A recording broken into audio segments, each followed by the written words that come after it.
This week, AI detection team gets an update. We'll talk video game licensing, membership loopholes, and Ori Tiefling will join us to chat about writing and crit. Since our last episode, singer Loomis, an LA-based vocalist, botched her performance of the national anthem on live TV prior to the third-party presidential debate, embarrassing herself and disappointing all 3 viewers and 15 cats. That was the entire audience. Get it? Nobody watches the... I'm Kelsey. I'm Cassie. And this is SCP Weekly. What have we been up to over the last 2? Did you see that? No. It was bad. It No. was... She, the Rocket's red glare part. Oh, And no. all of a sudden, right in the middle of it, she goes... I fucked it up. I'm sorry. Can we go back? And there's the guy, the director, the producer, whoever's off screen. He was like, no, we're live. And so she starts singing again. And she stops again. And she was like, oh my God, I'm so sorry. I'm just nervous. And then she finishes it. It was bad. It was so bad. Oh, no. I feel for That's- her. And I don't because there's Ouch. sometimes talent doesn't pay attention to the instructions. Like, how do you not know you're live? Sometimes they don't pay attention, but sometimes the director doesn't give very good instructions. Who knows if it was a combination of the two? But yeah, she didn't know she was live, and it was bad. It was very painful to watch. Let's make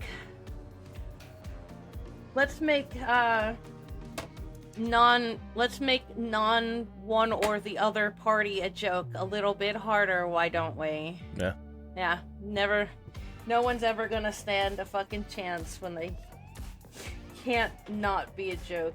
Oh, it's so ridiculous. Love it. Wonderful. Yeah, I don't even know who the candidates were that were talking. Like, I Singer Loomis, she was the star of the show. yeah, right? Singer Loomis is running for presidential. Yes. Might Sorry. as well. She Hate to might be as so well bad. have been on the stage as a candidate. Might have gone over better. Like, wow, look, a completely normal one. Yeah. Oh my gosh. What have you been up to over the last 2 weeks? Nothing special. What's this last couple of days? I mean, we were all here for Gears Presents Yeah. just this past Sunday, so since the show, not much, just working, not feeling well, going through perils and problems and turmoil like normal. What have you been up to? Getting ready to travel. My mom's getting remarried this Oh, coming weekend, so nice. we're going down to Mississippi. Oh, joy. Yeah. Uh-huh. I mean, at least it's Mississippi in November, so it's not going to be sweating your ass off hot Yeah. the whole time we're down there. But yeah, Yeah. spend a couple days there, and we're flying into DFW. So I used to live down just south of Fort Worth when I was a kid, so we're gonna do some of the touristy things to do down there. My wife and kid have never been down there, Oh boy. so I'm gonna kind of show them around a little bit, have some authentic Tex-Mex, and then come back. Whee! Yeah. Fun for the whole family. Yeah, and just the busyness hasn't stopped. It's increased. Getting into the time of the year where a lot of people want to move, so the real estate has picked up. Yep. I've got more clients that I had, probably more clients right now at the same time than I had all summer combined Oh boy. in the real estate business. I just finished the 2 classes that I was in, picked up another 2 classes. They're going to be both labor intensive, but we got to play in the actual studio. Like the school has a sound stage and a green room studio, so we got to play in that, and we will be for the entire duration of the term. So Nice. yeah, this is going to be a Nice. fun class. Sweet. Sounds like it. Yep. That's And gonna trying be... to do film projects to get them turned in while I'm traveling to Mississippi is going to be so much fun. I'm nervous about packing because I got to take cameras. I got to take editing rig. That's the big deal, is the editing rig. You Is gotta getting bring that all down that there, with you when you go. Yep. Oh no. And oh gosh. Gonna try to keep Gears Presents going while I'm done, because I'll be in Mississippi, so I have to bring that stuff. Like, it's all coming. And it's not a matter of like the logistics of packing it and getting it down there, because I have had at least once I've had stuff stolen out of my bags at the Philly airport going through my check bags.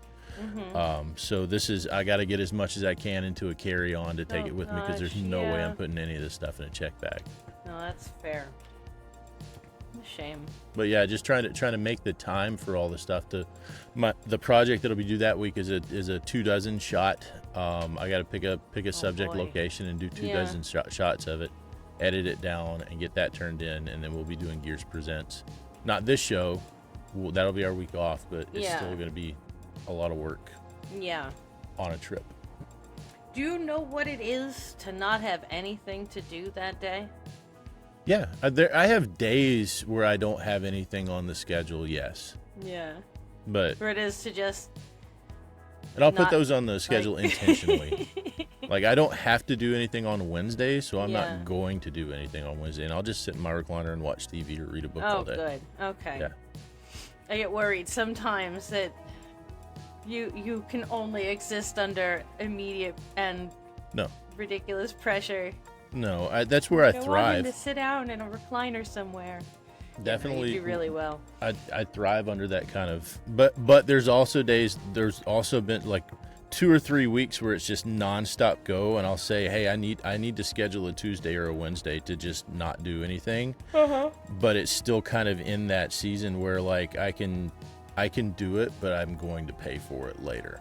Yeah. So it's a deliberate choice I have to make sometimes. But sometimes I'm able to say, no, I'm not going to do anything on this day, and actually follow through with it. Yeah. Take a walk, go to the Amish market, do something. Play with the family. Yeah. Yeah, but there's always some new piece of equipment. That's the kind of the biggest thing that gnaws at the back of my head. Like, hey, you just got a Medusa rig, and you don't know how it works. There's always some new thing that I need to figure out how it works. You don't know how this works, and you've got free time. Yeah. Does this count? Yes, it does. Yep. Oh, gosh. Which is a thing that I'll have next week while I'm on the trip. Like, I've got equipment coming in that I haven't used before, and I'll have to... What is a Medusa rig? What is it? It's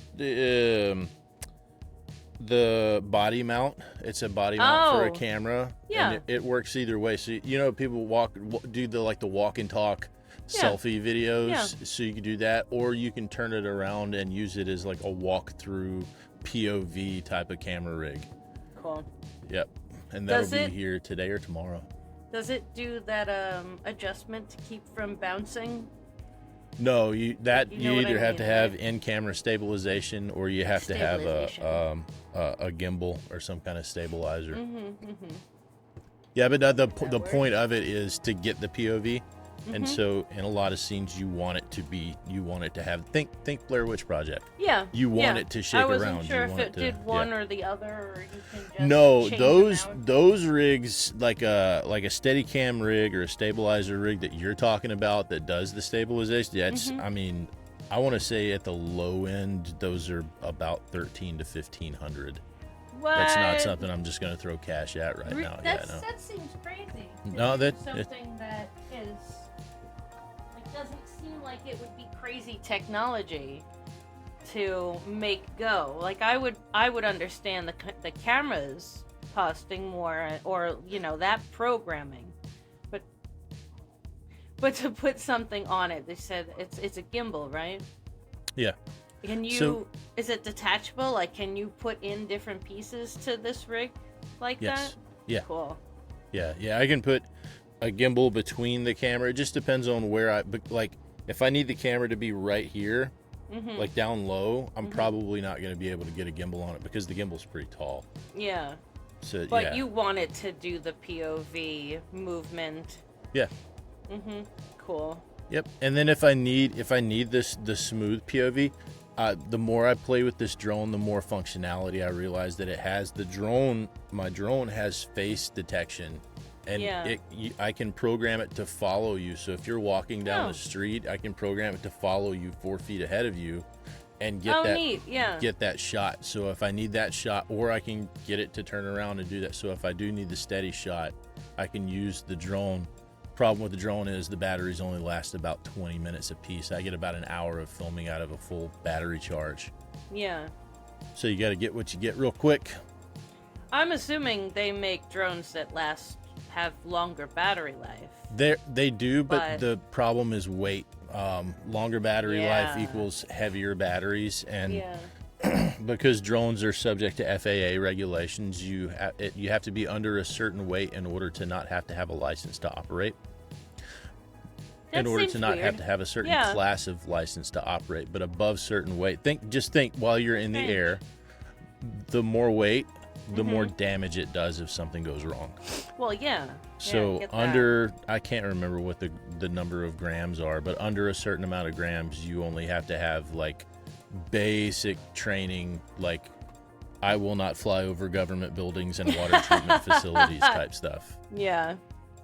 But above a certain weight, it becomes a projectile that can do damage, and you have to have an actual license. So. Is the license similar to like the type of license you would need to fly airplane, like the it is considered helicopters and little airplanes? And it is considered a classification of a pilot's license. You go through the same agencies to get the drone operator's license as you do to get a private or commercial pilot's license. Neat.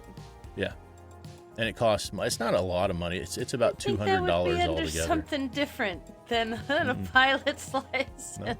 As I'm going to pilot school. What are you going to do? I'm going to fly a plane. What are you going to do? Yeah, remote controlling. That's neat, though. But yeah, I've seen how badly those can turn out. I can only imagine the havoc a drone with a nice big heavy battery and whatever else it's carrying can cause too. I crashed mine, and it's a light, it's a light drone, and I crashed it, and it did the damage to itself. But by the time it hit the ground, it was in 3 separate pieces, and I'm glad all it hit was a concrete driveway. It didn't hit a car or anything like that. But, they'll do damage. I believe it. Okay. What's on site? On site news, the disciplinary team looks like they're splitting up into a formal AI detection team. On October 23rd, Zubini proposed the formation of an official AI detection team.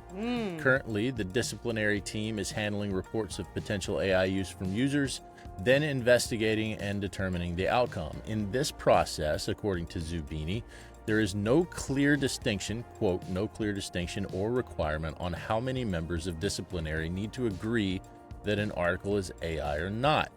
Zubini's post proposes to formally create a dedicated AI team as a sub-team of disciplinary with a single lead. As part of the proposed procedures, each AI case will require a quorum of 3, and verdicts will require a supermajority of 75% in order to pass, with the entirety of the AI team having a week to vote on cases which receive a quorum but no supermajority. Members will receive a membership revocation on the first offense and a permanent ban on their second, and the articles will be deleted. Yeah. Weird sound. Which is, it's a little bit more just, they've added formality to the rules that they're sort of already operating by. Yeah. Just one of the shortfalls is, in some cases, it's been a single person on the disciplinary team who has said, yes, this is AI, and we are going to revoke their membership, or et cetera, et cetera. So this sort of formalizes it. It'll probably be the same people.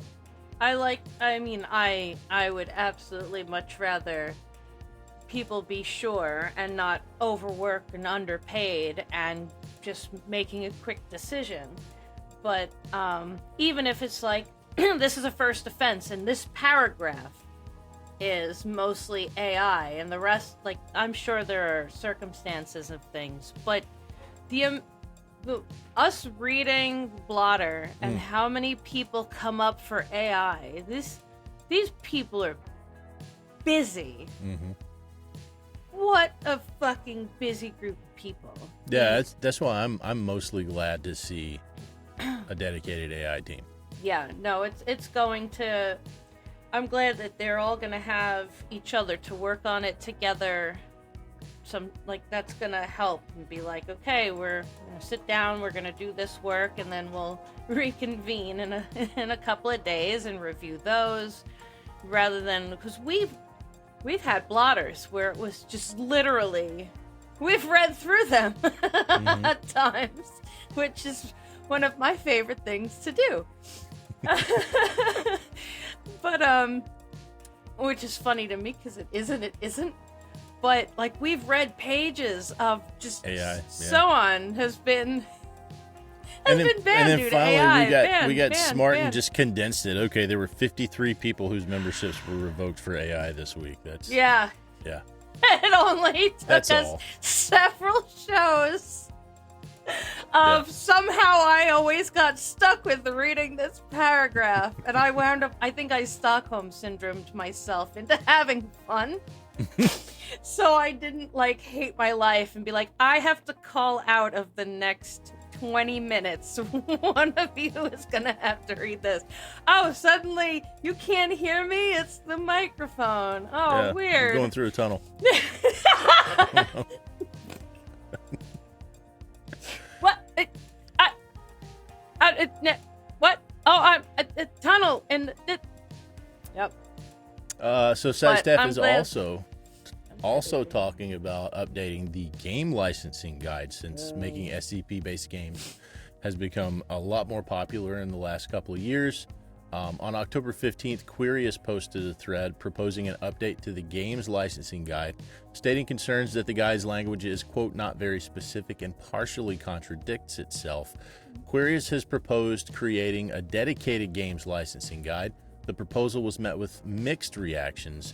Kufat responded with concerns that the CC by SA interpretation in the proposed guide is incorrect, citing case law supporting the view that anything that incorporates Creative Commons works into parts should be released under Creative Commons as a whole, rather than releasing only certain parts of the game under Creative Commons as the proposed guide is worded. And when you're making video games, think, so you have the story content, you've got the characters and everything, but then you also have the code, the engine, all of the little bits and pieces of ones and zeros that go to make the game go. Licensing Captain Emeritus Procyon Lotor contributed historical context to the thread through the thought processes which led to the rules as currently written. Procyon Lotor suggested the licensing team come to a collective agreement involving much compromise in order to craft rules that can be followed and enforced in good faith with the community.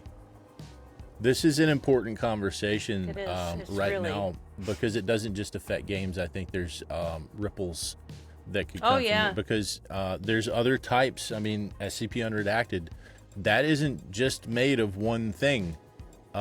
It's a combination of a lot of different elements that could be affected by different licensing. And then Quantum, the author with There Is No Anti-Memetics Division, what just happened, where they're republishing There Is No Anti-Memetics Division, sort of scrubbed of the SCP that's theme. right.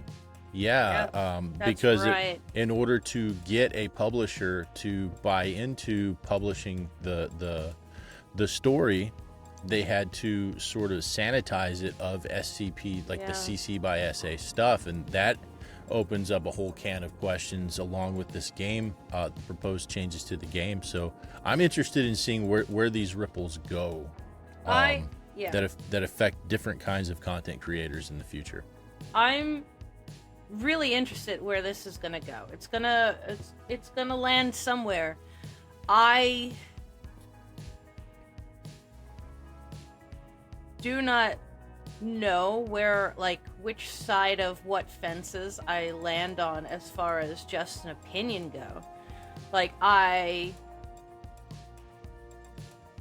don't think you should be able to, not you specifically, I don't, like, if I wrote something, if I have invented a monster or a situation of whatever's happening, the Anti-Memetics Division, I have invented this thing, and I put it on a place where I make no money, everyone can use this thing.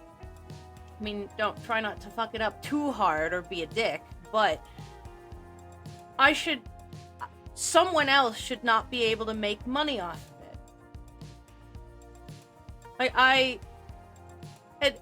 But in terms, like, there would be, like, different, like, you as a creator, you're putting in all of that hard work behind the scenes as well, and you're reading it verbatim, you're giving proper, this is by so-and-so, giving proper licensing, you're going through all of those motions as well. So, thinking about how I don't think people should be able to take something created by somebody else that they're never going to be able to make money off of and then make money off of it, the work that you're putting in with Unredacted at the same time as giving the proper accolades, the proper acknowledgments, the appreciation, having a Patreon, it's not like you're looking for $1 million a day, hundreds and hundreds of dollars an episode type of situation. So there being some firmer, more very clear rules, because if I want to go and make a video game and claim it's mine, or, I made this, and then, it's very popular, and I'm making a ton of money, back at the lab, these people who have their blood, sweat, and tears into these stories and ideas get zilch. Yeah. And they get forgotten about, too. And that's one of the two big things that you have to do. There's a lot of sort of minutia that you have to do with Creative Commons, but there's two things. One is attribution. Yes.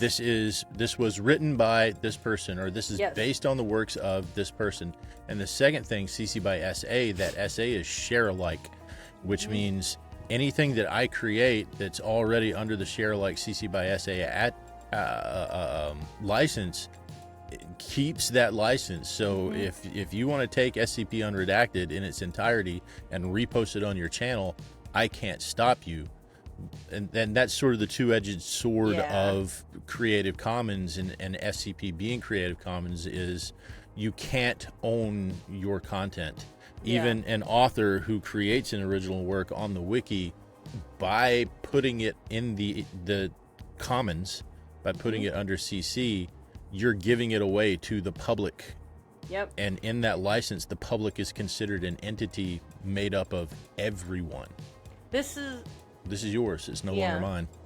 So I have mentioned, like, people around me know about this show. They know who you are, Nolan is, Fantem is, and they recognize Gears' name, right? Because that happens. Eventually you're going to come across reading enough material where you're like, I know this name, I recognize this name, I recognize these characters, this monster, this situation. I don't recognize the bodies in the water, or anti-memetics for that matter, but it's all there. So I'm like, oh, and Gears is who's our DM. Oh yeah, I know that name. Where do I know that name from? Have you met this monster very specifically? Oh yeah, I know that monster. That guy. That person. And then this list of other things. That person. But how many of those things are people making scores of money on that he's never gonna see in his entire life? And it being, we're so far removed from the original 1,000, from the original K, from the original several hundred. Yeah. That he's an elder god in the footnotes. And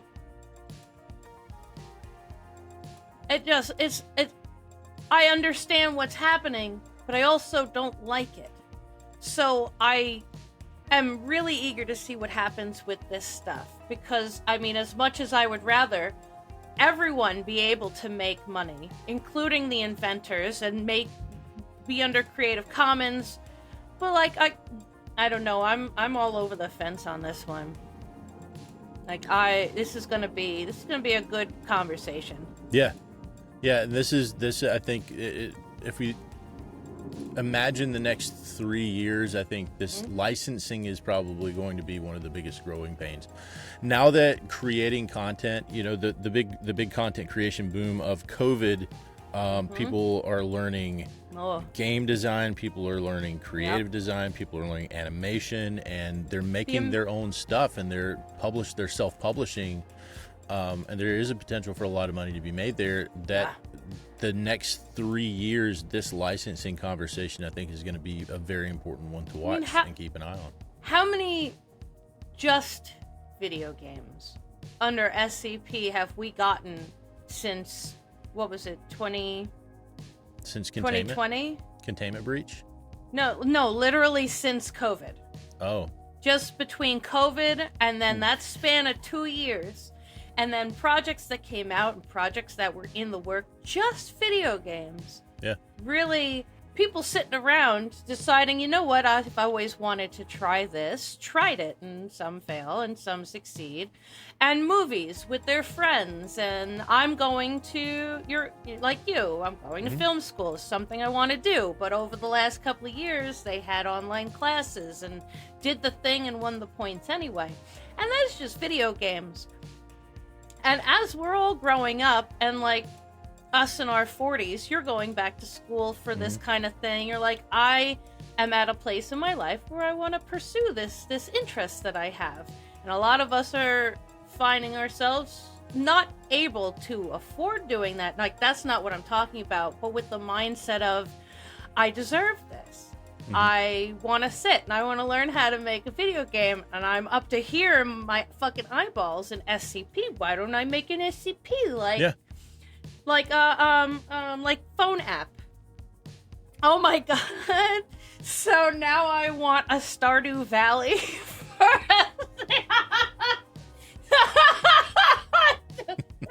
oh no!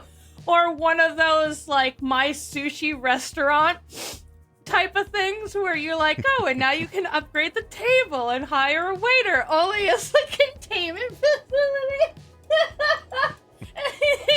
Okay, no. It's anyway.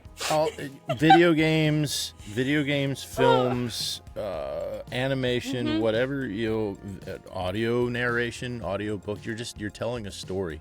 And that's one of the draws for creators to the SCP, because it is, especially in getting started, it is CC by SA. I know these student film projects, I'm not going to make any money. I'm not submitting these to film festivals yet. It's not, but it's content that's there, and a virtually unlimited supply of stories that I could tell from people who would just be over the moon if we told their stories in that way. Yeah. So, yeah, why not? Have their stories told at least halfway decently by somebody who gives them a shout out, like, this person wrote this, thanks this person, and moves on with the conversation. But there's all those little things. These little things make authors happy. And I can only speak for myself here, but I do recognize that there are some endeavors more than others that have the potential for generating revenue. Yeah. With the merch, I've reached out to, like, we have the Arcadia line on the store, and all the Arcadia t-shirts and hats and everything. I reached out to Jackal, who was very instrumental in creating. He was like, hey, if we sell any of these, 60% goes to you. The Whore of Blood, Fantem, gets 60% of any of the Whore of Blood merch. Yeah. So if those authors are available and they respond, I mean, I'm not going to track them down and knock on their door, but if I make good faith effort to reach out to them and track them down and they respond, then 60% of what I make, 60% of the profit goes to them. I mean, we have to pay for the material and everything to make the stuff, but we need a whole line for gears. We need a whole fucking lot. ballad of oaths and ashes fucking line. Yeah. A whole... I want a t-shirt with the 4 of our faces on it with a big old fucking gear wheel in the background. Like, fucking whoa. I have exactly 1 sticker on my tablet, and it is unredacted.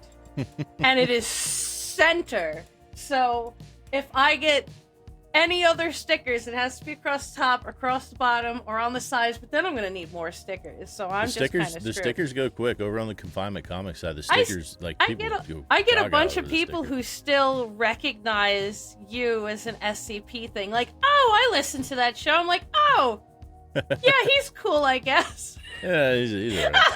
Did you know he's in a show called SCP Weekly? I think it's okay. Yeah.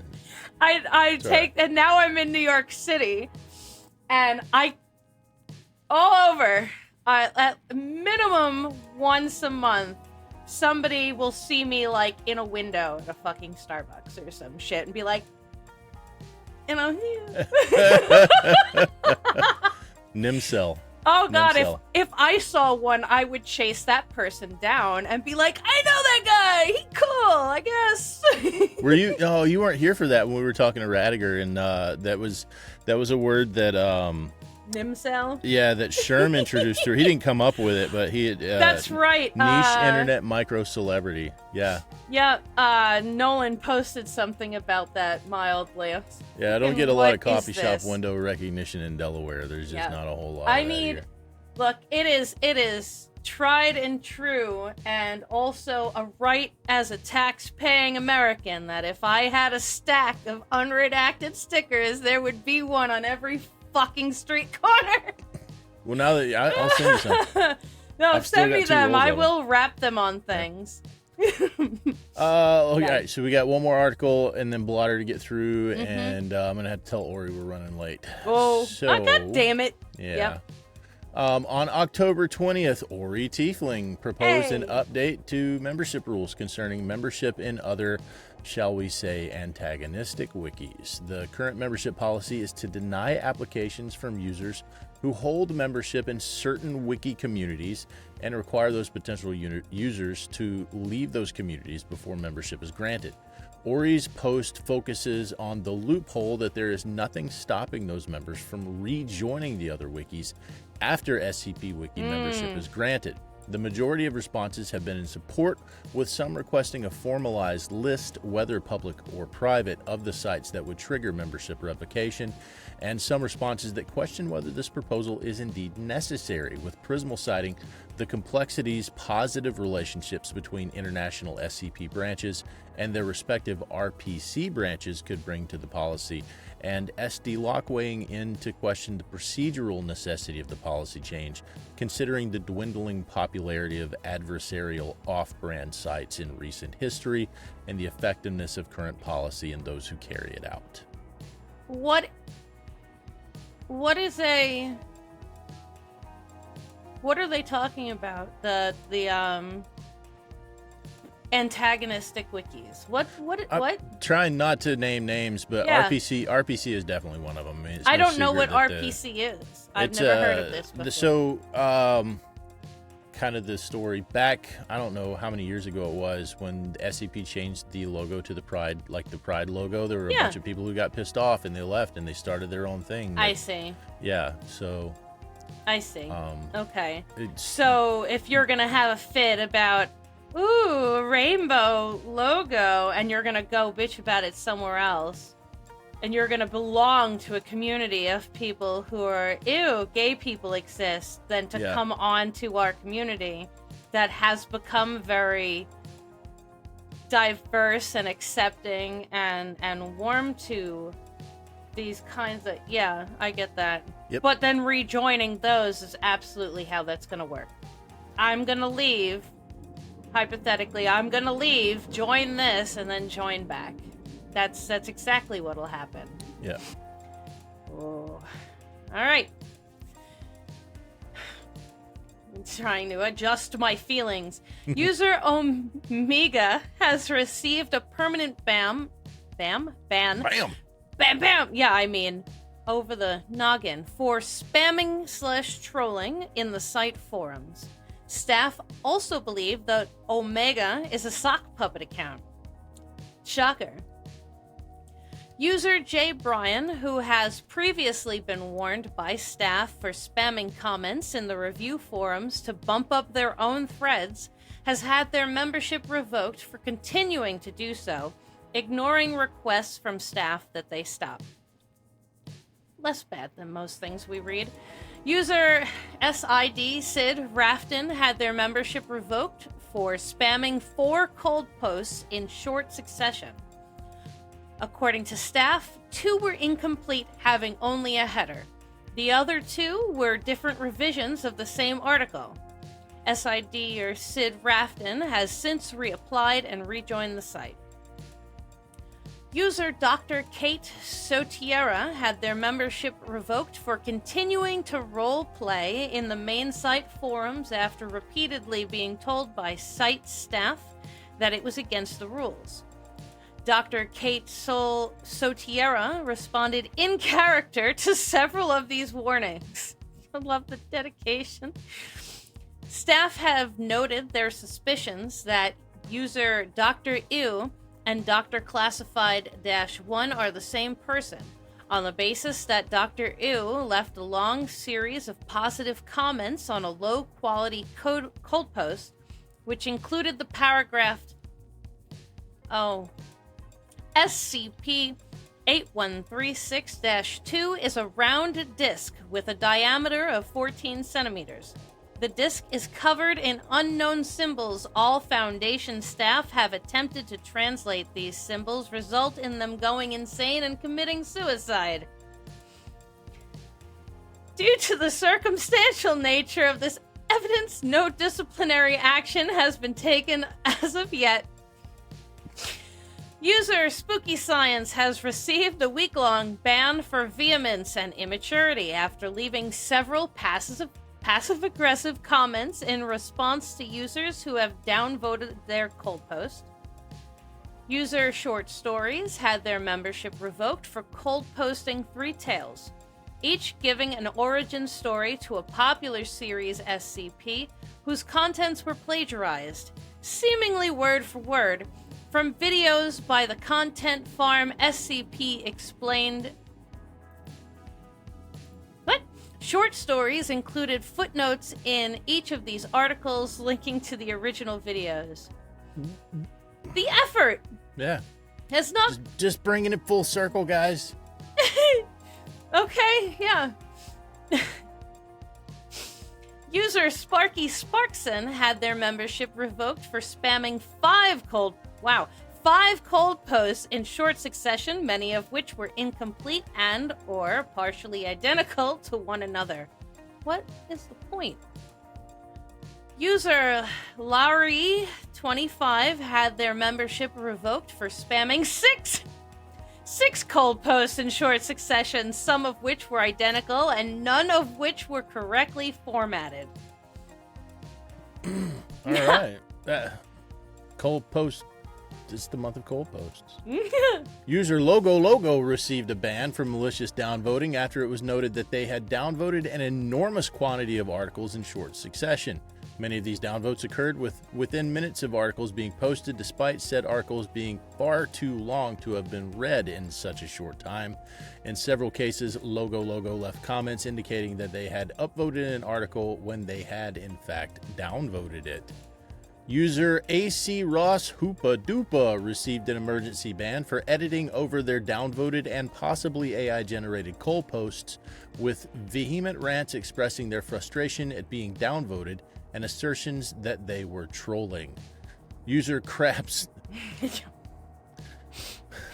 the Tubular received an emergency ban for vandalizing several pages and spamming several others. I'm laughing at Hoopa Doopa up there like... Yep. I'm pissed off that you're downvoting this. I was trolling, and I'm mad that you're down. That's the point. User Jimmy Casket received a permanent ban for vandalizing 2 pages by overwriting them completely with text asserting that they had originally been written by Jimmy Casket, and the page's current authors had overwritten them illicitly. Wow, the audacity. User Finbot00 received a permanent ban for vandalism after replacing another user's article in its entirety with a thematically similar but much shorter article of their own. User Lopsis has received a permanent ban for posting an article which was plagiarized word for word from an RPC wiki article. User no. User MouseCopX3 had their membership revoked for spamming 6 low-quality cold posts in rapid succession, at least one of which was probably AI generated, and one of which was a 15,000-word crossover fanfic featuring Hayase Nagatoro from the anime manga Don't Toy With Me, Miss Nagatoro. This fanfic included significant amount of fetish content centering around the anomaly's proclivity for possessing female Foundation personnel and dressing them in provocative clothing or revealing outfits.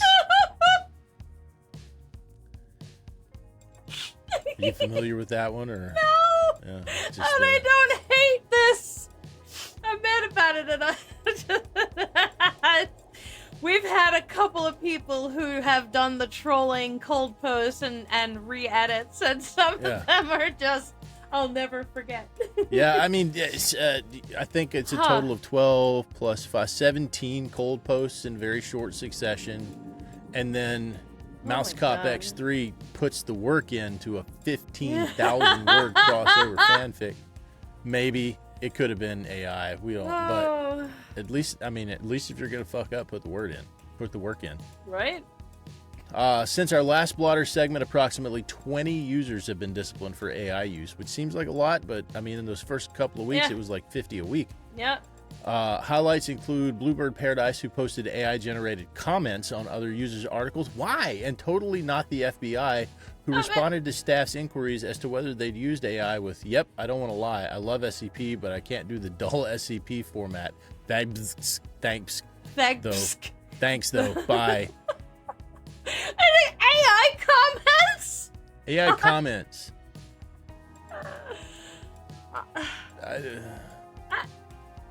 I don't understand. What? All right. What's going on with new skips and tails these last 2 weeks? Since the last episode, there are 29 new SCP articles and 26 new tales. I love that. Yeah. That's a good writing. I like it when people chill out after a big contest, but I really like seeing people comfortable enough en masse to go, you know what, I've got stuff I want to put out there. Wonderful. Do you have any favorites? I haven't had a chance to read any in a long time now. I do, but I want to just throw out the idea that next episode, I'd like to dig out some of the ones that got posted during Anthology that weren't Anthology, and maybe try to highlight some of those. Yeah.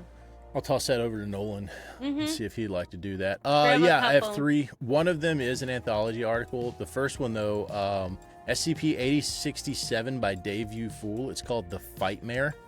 It is and all of mine, like, I love the short stories, so these are all short, so I don't like to talk a lot about them and give a whole bunch away, but the SCP in this one is, you know those horse costumes that like 2 people get in the horse costume? Yeah. It's that, and it appears in your dreams, and it pisses you off so bad that you actually sleepwalk and kill people.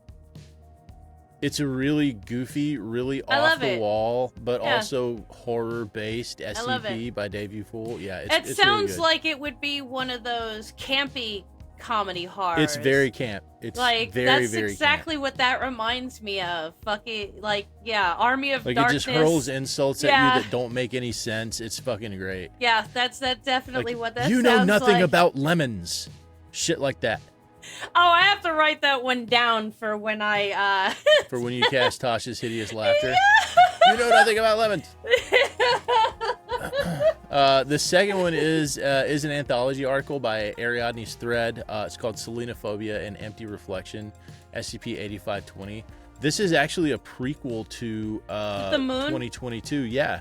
Yeah, Moon one with a Celine. prequel to 2022 anthology, Which M is one was for that? Moon. Is that the? 8520 Oh, that's the moon sex. The guy. Yeah, and I'll just throw this. It's not really a spoiler, but in M is for Moon, the original 2022 anthology article about the moon, the main Great character's name was Daniel Collins. Yes. In 8520, and they don't make any Ariadne's thread doesn't make any direct correlation between the two, but there is an interview log with Michael Collins, one of the Apollo 11 astronauts, the one who stayed in orbit while Neil Armstrong and Buzz Aldrin walked on the moon. Yeah. Right? So we have a Daniel Collins and a Michael Collins. I don't know if the two are related, like literally or figuratively, but I mean, everyday people might have the same last name. It's an interesting. But it's an that's interesting a nice correlation. little tip of the hat sort of moment. Yep. So this is a pre M is for Moon or post? It's pre M is for Moon, considering there was an interview with an Apollo 11 astronaut. Oh back in yeah, the 60s yeah. and, So pre, yeah. So, but it could also be like at the same time. Currently, these two SCPs exist concurrently with each other. Wow. Okay. Yeah. SCP 8093, Ship of Theseus, but it's bones. And that's by Parallel Potatoes. It is a bone SCP. If you couldn't figure that out, but yeah, the ship. You know what the Ship of Theseus is? Explain it to me, because yes, is it the one where they keep replacing the boards? Yep. So is it the same ship? If a ship leaves and it comes back and all the pieces have been replaced, like if I have a hammer and I replace the head and I replace the handle, is it the same hammer? That's the ship of this. But it's bones. Concept of the Ship of Theseus. Yes, Ship of Theseus, but it's bones. So, as a ship or a person, and you've replaced all of my bones, am I the same person? I don't know. That is a philosophical question that is addressed in this skip, SCP-8093. Yeah, that's definitely a read. So those are my 3 picks, and as always, my picks are short, bite-sized, and you can get through all of them in the span of a quick afternoon read. Yep, nice, very nice. Yep. All right. Is there anything else we needed to... You need to take us into the break. Oh, yes. Let's take a break. We'll be back with Offsite News. I want this to be my ringtone on my phone. I'm sorry. So, Doug and I have done this item before, and we love it. It's the Confinement Comics Nighttime Bedtime Book and Sticker Set. It's customer top rated for a number of reasons, but our Kickstarter price is $13. You're saving $3.50 today. I gotta say, the fact that we ship internationally is incredible. Your item number is T541-42069. Very nice. So here's the cool thing. You have a lot of choices. You have different SCPs you can choose. You have the Song of Genesis, the Never-Ending Pizza Box, Hernan the Cannibal, and you also have P-Shud number 31. He's like P-Shud. And these are all anomalies that meant so much to, at least to me, when I was growing up. But there's a different twist now. They're laced with messages. So I'm going to bring in Doug so we can talk about all these messages and the choices that you can choose for your little one when it's time to wind down. They say reading to your baby will make these stories comfy and cozy, and I absolutely agree with it. Doug, where are you? Because listen, I'm starting to talk in a hushed tone now. I'm starting to wind down a little bit. Yeah, that's right. So these are, well, we know number one that the most important thing you can do is to read to your children. Read to them at bedtime, read to them at nap time, and that you will instill a love for reading, and then they will read on their own. A lot of times they read from these books and we think that they're learning to read or that they are reading, but they're actually just repeating what they've heard over and over, and then suddenly they are reading. So this comes from the American Sticker Company. They make these beautiful, soft, silky stickers that match the book. So you're going to get that combination set together in front of you. You've got Peanut ready to go. That's the way it comes packed up. The sticker is 51 by 51 millimeters, so this is adorable. And it is a true baby sticker size. And what I mean by that is it's easy for them to pull and carry around with them because it is the right size for a little one. Look how adorable this is. So, great illustrations. These are way updated for today's children. That is the Hard to Kill reptile. Do you remember that one? They were disgusting. I do now. Before I wasn't sure. It wasn't the most popular like Peanut, but now I do remember it. So, issue 3, which is 80 pound weight, by the way, which I absolutely love. Mr. Wilson, pull me out, they're coming. It's Dr. F. Wilson. I did not go through 5 years of school and internships not to be regarded as such. So these words are adorable. The sentences are perfect and the illustrations are amazing. Look at that. And what happens is they will have the same art style on the stickers. Yeah. And they will have it with them wherever they go. And it will remind them of the story or the phrasing, however you do it. Don't you wish you had this adorable peanut? Beautiful, soft luster. It's a lustrous sticker. No cracks, no shedding, hypoallergenic. Easy to clean, by the way, tumble dry. It's just perfect. Just don't use dryer sheets. That could cause an RK class reality restructuring event. You don't need anything like that. They're silky and shiny as it is. Whichever one you choose, it's a hard decision to make, I gotta be honest, because they're all that. Well, listen, at this price you could get, how much? We know how important reading is, but also, can you put a price tag on moments when you're reading to your child or your grandchild? You cannot, and so books are something that they're always going to benefit from. I remember my mom would read for me, it was a Pepper's Ghost Story, and I think it said something like, stop reading this and go away, this poem wasn't meant for you, or something like that. I can't even remember, but listen, I'm far from being 3 years old, but I still remember the times when she would read to me, and she said sometimes it would get late, and she would say it wrong, and I would correct her. Still not knowing how to read, but I would correct her, and it's those moments that we look for. And Doug, we talked about two different things. One is, we love pairs. I love stickers and books, but I also love the message that's in this. It isn't just about reading, it's about never giving up and all the other messages that are laced into each of these stories. That's right. And you know what? These are customer top rated. When people get these home, they absolutely love them. They just love the stickers, the smooth and silkiness. They love the real book. They love the messaging. So it's just about whatever one you choose. So many people will remember so many of these choices. Again, which one is the most difficult decision you have to make? So many choices, and I'll give them to you again. Fine dining, Connor turns into a log in this one, and 31 meatball subs and counting. It's the Confinement Comics Nighttime Bedtime Book and Sticker Set.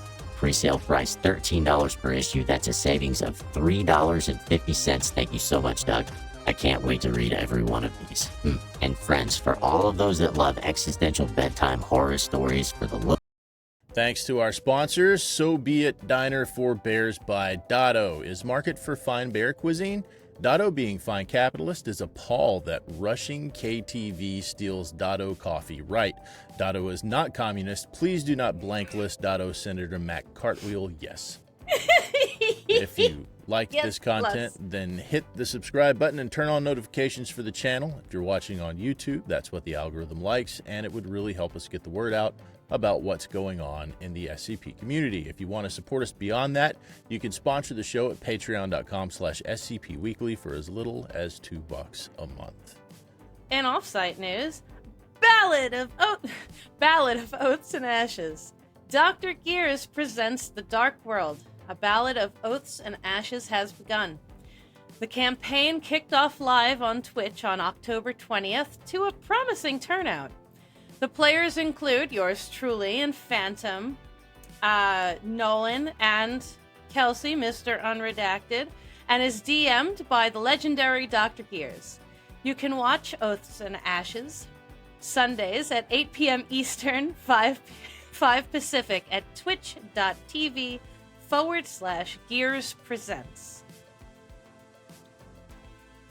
It's a lot of fun. Gosh, I'm so exhausted, and this headache won't leave, and they fucked up my coffee, and yet somehow in the next few hours, we're going to be doing this again, Today, right? yes, and I'm like, yes. I could totally power nap my way through this headache to be perfectly situated later. I'll say that I love the dynamics of playing an evil party. I'm really enjoying how different it is. We're chaotic. We're all chaotic in this group. Negative. But no, I mean you and I personally, in real life, we're a chaotic fucking 5 people. To try and force us to play good roles, chaotic good or not, I think would be oppressive for us. I think we'd be like, that would be the real acting for our characters is trying to rein ourselves in. Like, I really want to fucking murder this guy. Mm-hmm. I really want to kill Draven. I don't trust him, but I'm a good guy. So I'm just gonna give him a what for and leave. No, we're gonna have to actively keep Filial from murdering this man before we get our money. Money first, murder later. And I think it's gonna really... I don't want the trauma, though. I could do without the trauma. I think there will be trauma in this. If Gears makes me cry, I'm never gonna forgive you personally, because you did this to us.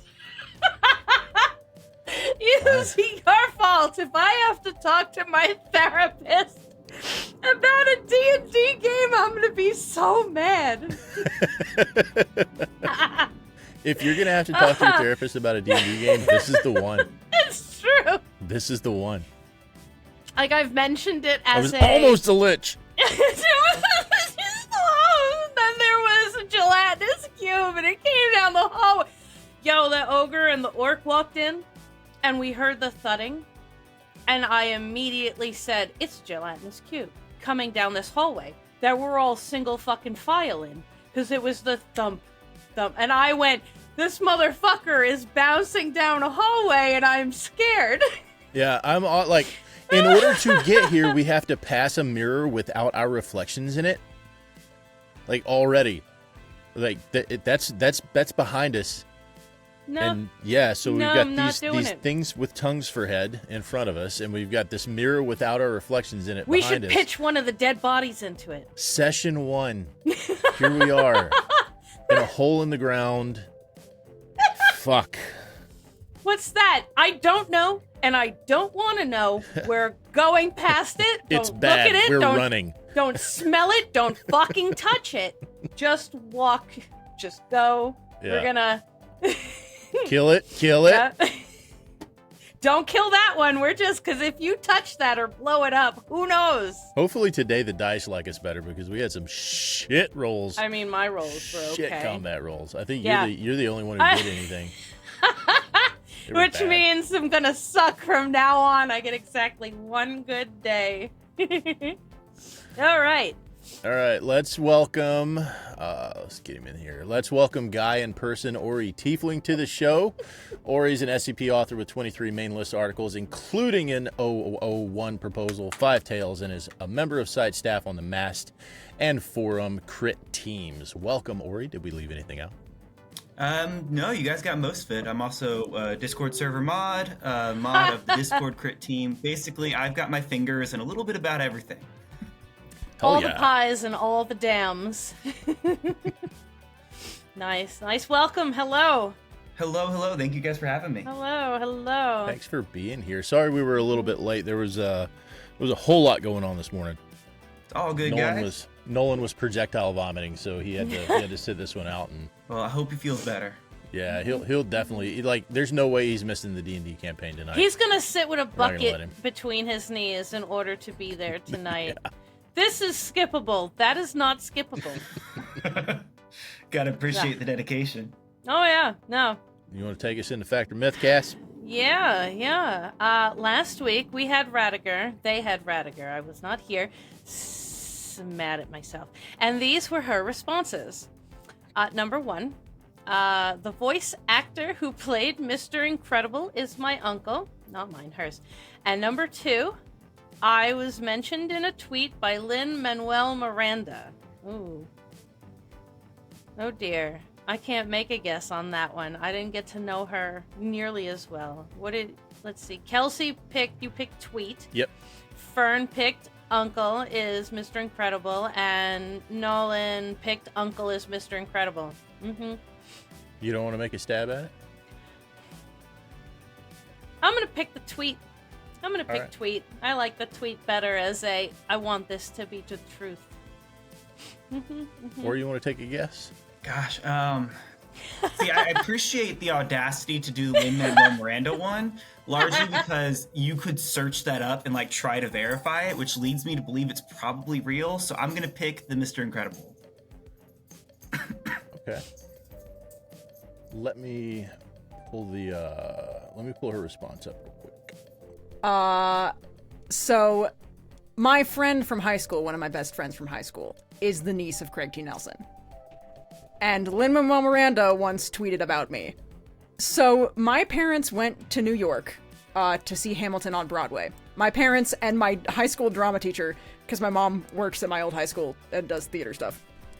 And so the three of them went, they befriended the doorman at the theater where Hamilton was playing, and the doorman let them go backstage. And they had brought with them a fan letter that I wrote and like a poster thing that I drew, to give a copy to get signed and also leave the letter for him to read, because I was super into like all of his work when I was, early college and high school and stuff. Yeah. So they got that drawing I made signed by the entire original cast, and the next day he like tweeted about the fan letter that I wrote him, and I was in my dorm room like crying my eyeballs out. Oh, Nice. that's awesome. That's nice. I bet that made her whole year. That sounds so nifty. Yeah. All right. So, Ori, what is your fact and myth for us? Right. So I think my fact and myth for you guys today. So I have a dog that is not one of them. Everybody knows that is just a fact that I do have a dog. I don't talk about him a ton, and I'm trying to make sure he doesn't yell during our recording. My dog is actually bilingual. And I don't mean he speaks dog in English. He actually understands Spanish and English completely fluently. And sometimes even loves to pretend that he's not bilingual when he doesn't want to listen to you. And you have to change your language when you talk to him. Yeah, my animals decide they suddenly don't speak English. And it is a conversation my ex-husband and I have had with them. Like, we know you speak English. We don't appreciate you deciding one day that right now, I don't know what you're saying. I've never heard this language before. I only speak dog. And I'm a my cat. parents love watching him because he will suddenly decide he doesn't understand English anymore. So my dad has to whip out the Spanish he does not speak with this dog. God damn it. So my second for you guys is I actually speak 3 languages myself. I do speak English, obviously. I speak Spanish and teach it. And I also speak Portuguese. Now, probably not terribly impressive since Portuguese is the sister language of Spanish, both Iberian languages, but I do speak all 3. But I will not practice them today because it would give it away, wouldn't it? Oh, yeah. Suspicious. I think your dog is bilingual because I think you might speak more than 3 languages. Ditto. I think there might be a 4th or possibly more involved. I appreciate your faith in me. I mean, there's English, bad English, and Spanish floating around my household, so I know how easy you can fudge another.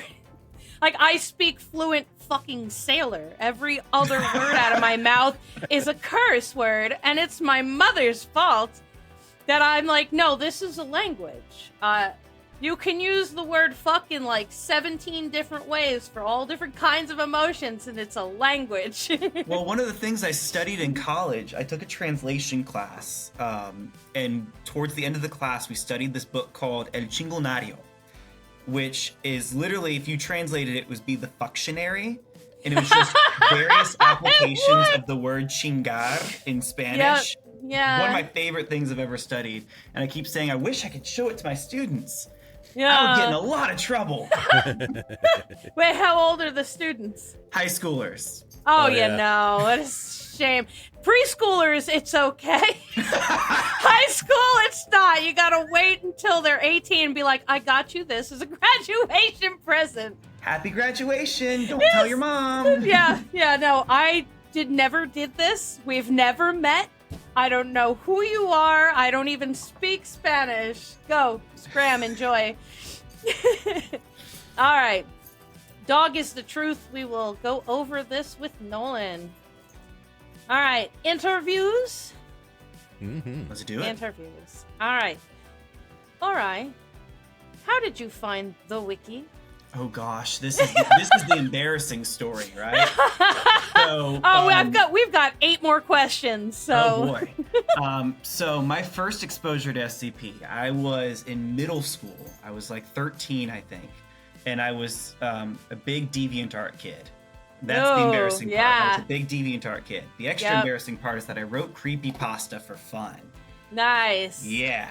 Yeah. And I was a part of a bunch of different creepypasta groups on DeviantArt, and I saw fan art of 173, and it was just SCP-173. I'm like, what is this? A new creepypasta? And I Google it, and we are still in like the end of Series 1, beginning of Series 2 at this time. Wow. There's empty slots in Series 1 still. I think 1000 existed at this point. It's like 10 million years ago. Yeah, it was a long time ago. Wow, yeah. But I found all this. I'm like, oh, wow, this is so cool. All this stuff, this monster manual, creepypasta, yay! But I was a smart middle schooler, and I didn't join the wiki. I made the smart choice and decided not to join the wiki at the time. And to this day, I'm so grateful for that, because I saw all of the horrors that happened between then and now. Yeah, sure. So I was a fan for a while, kind of fell out of love with it. It was like a passing thing. I would check the wiki maybe once a year just to see where they were at. I would hear that like a big KCON was happening, and I'd read entries and stuff.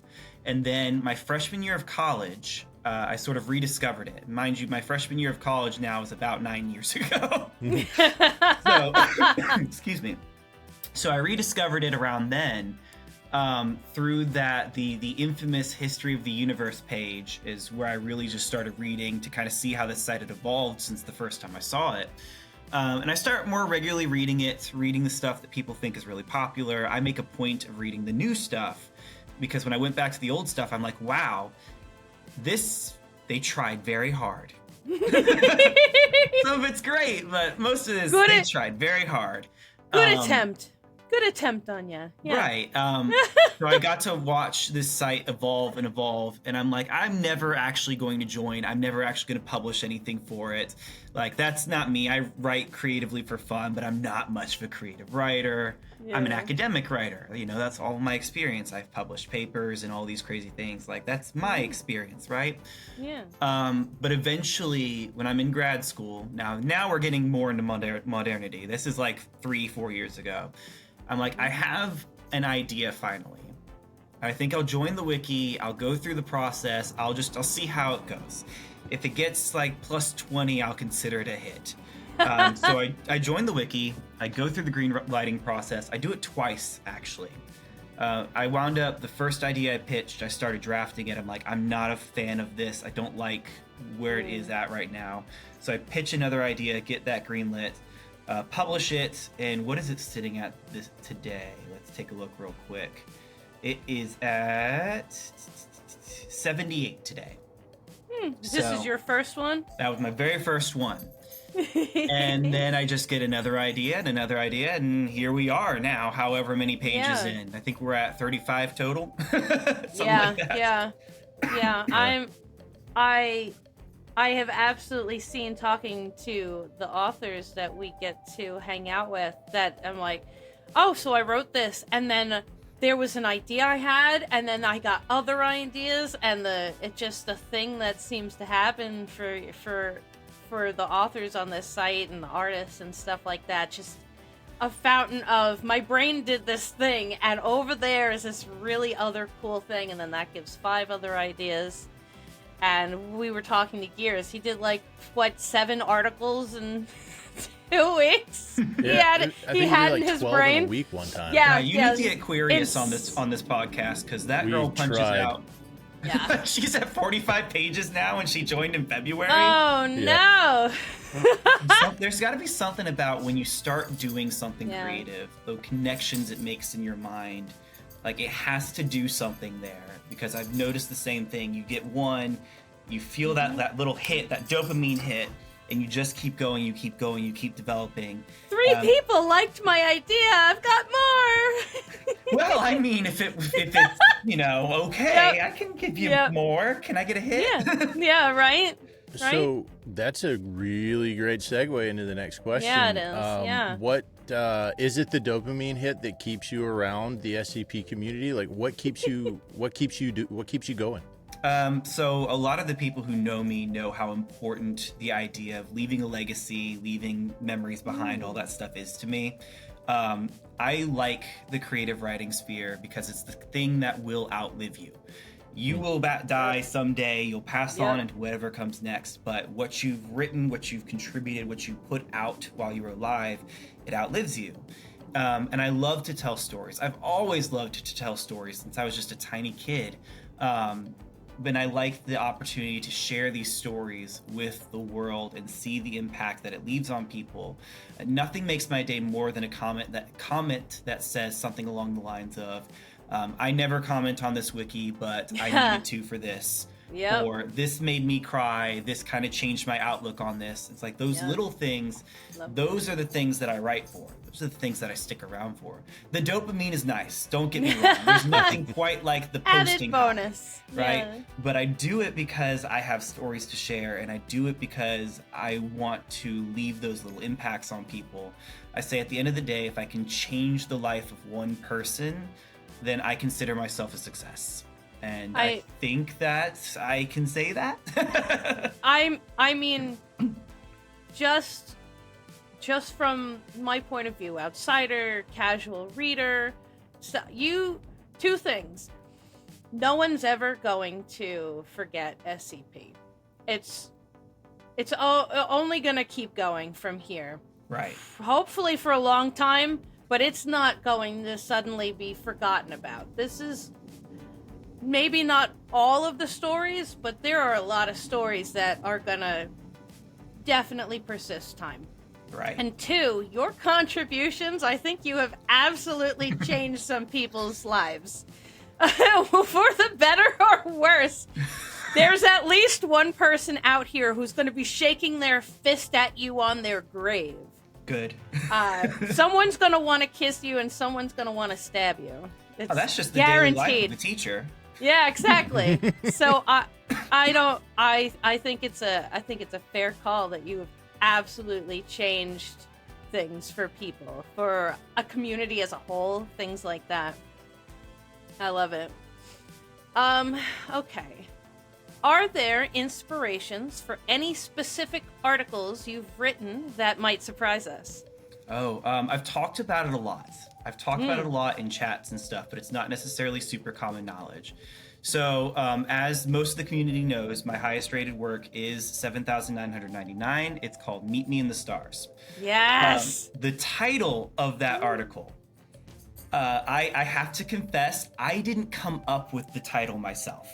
I stole it. I stole it from something that was not copyrighted and could not have been. So if you've been in chat with me, you know this story. But when I was in high school, I was a theater kid. I know, shocking news. Oh no, never would have saw that coming. But and I was also a thespian. So surprised. Again, shocking news. Oh. But my drama club went to a conference every year where we would go. It's like a weekend affair at a local college. We do some workshops. We perform some shows if you bring a show. My school brought Flowers for Algernon, and it was objectively the best show that was on that stage that year. And that is not me hyping myself up. That is just the objective truth. Because one of the shows we were up against was this student-written, student-directed, full-length play. And it was about a bunch of kids who were in high school and they had problems. Normal, everyday kid problems, like joining a gang and having to shoot your best friend that you are in lesbian love with. And you are also the only black character in the show, so the only black character is trying to join a gang. That's fantastic. Or you survived a mass shooting and you carry around a giant stuffed dog that a guy gave to you as he died, and you think that you have blood on your hands as you carry this dog around. Oh and my the main God. character is this young dude who's just like, I just want us all to see the stars and be friends. And it was widely regarded and widely panned as the worst show that year. It was just not very good. And I feel bad making fun of it, but it was just not a very good show. It was very much very much somebody opened their first philosophy textbook and is like, I know everything about society skills. And it became a meme in my drama club for the rest of my high school career, and I found out that it's still a meme to them to this day, now over 10 years later. But that play was titled Meet Me in the Stars. Nice. And I said, that title is far too good It for it to is be for- used yeah. on this play. Yeah. I will fix this. I cannot have it stand that this is the only way I know this is attached to something. It's a redemption arc. Yeah. My original title for it was something along the lines of like Cosmic Ballet at the Roche Limit or Two Planets Dance at the Roche Limit, which pretty evocative, kind of wordy, kind of clunky. But then I remembered that play, laughed about it for a bit, texted my old best friend about it. And then I was like, I need to use this title because this is the title. This is the one that works. And it did. Objectively, it worked. It did. It's a it's the word I'm looking for, evocative. It is a title that drew me, that I wanted to know more, that I really wanted to, like, just the title alone. I went, yes.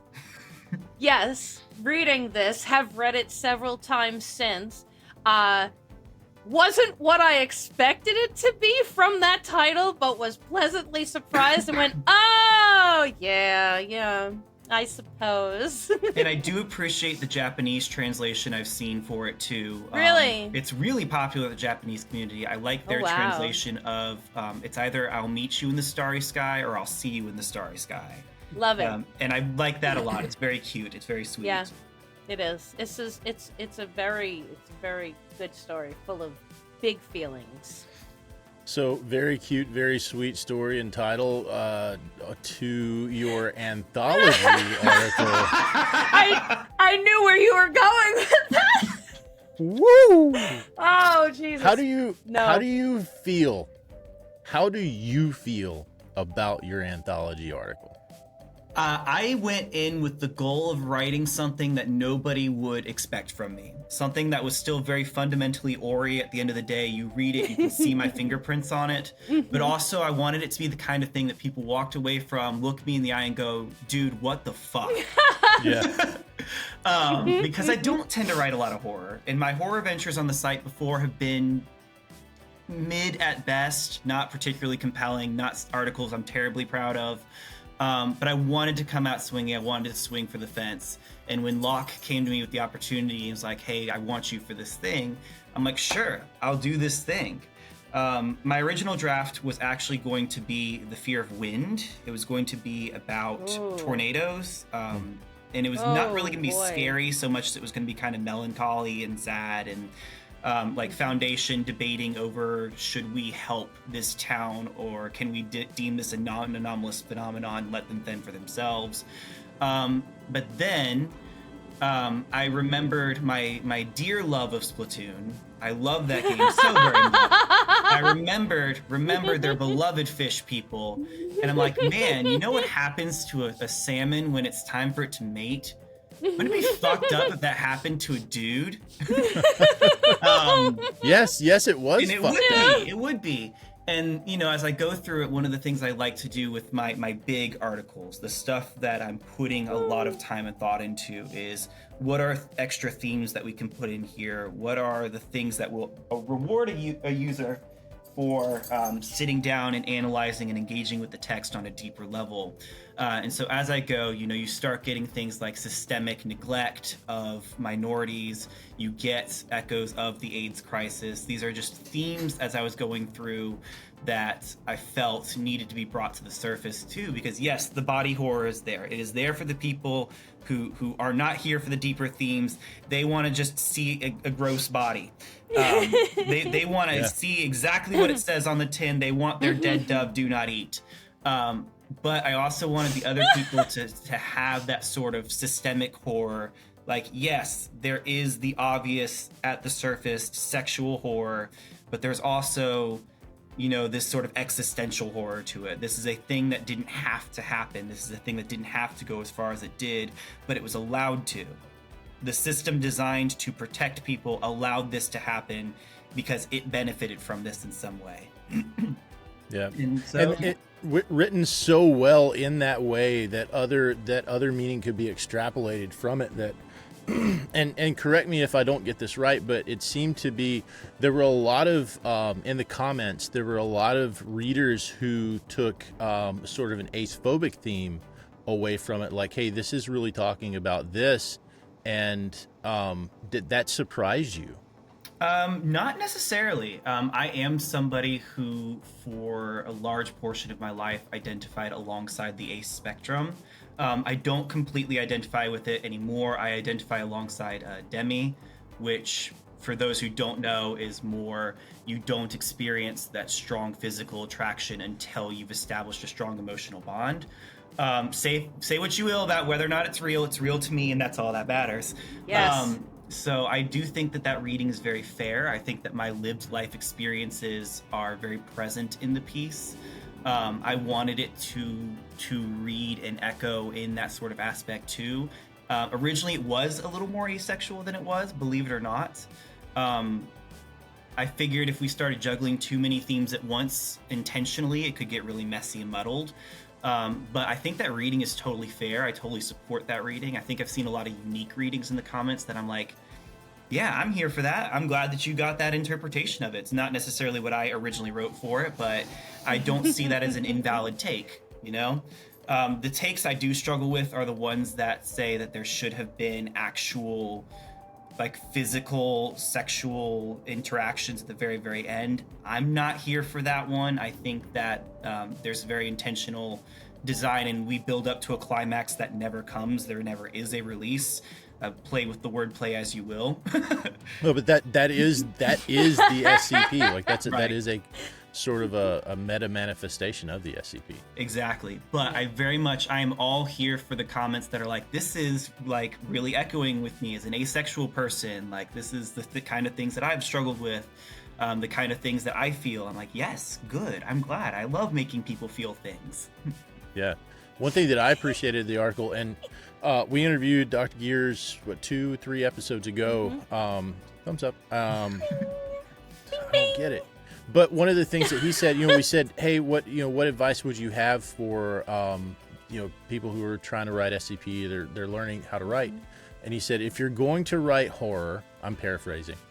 If you're going to write horror, write horror. Don't pull the punches. Don't hold anything back. If you're going to show a monster, show the fucking monster. And that is something that I remember immediately when I read that article. I flashed back to what Gears said, and I was like, Ori did it. Ori did not pull the punches on this one. He showed the fucking monster. And I appreciated that in the article. Like, good God.